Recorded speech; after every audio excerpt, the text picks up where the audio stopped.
Evo me, Isuse, pred Tobom.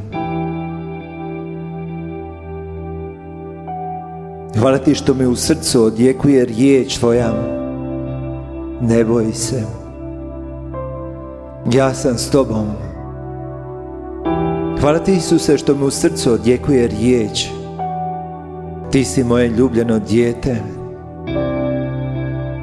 Hvala Ti što me odjekuje u srcu Tvoja riječ.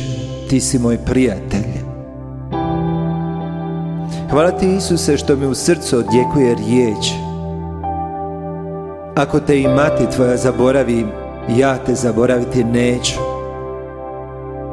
Hvala Ti, Isuse, jer mi u srcu odjekuje obećanje. Ako budem preko vatre prolazio, neće me vatra opeći. Ako budem kroz vodu prolazio, neće me rijeke potopiti.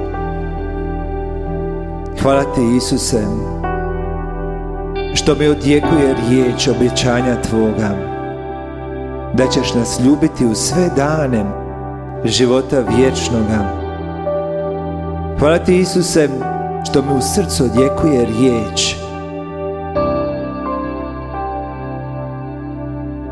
da me nikada nećeš napustiti, da ćeš me Ti uvijek ljubiti, Isuse. Hvala Ti što mogu, Isuse, biti sad ovdje pred Tobom i otvoriti svoje srce. Otvaram Ti, Isuse,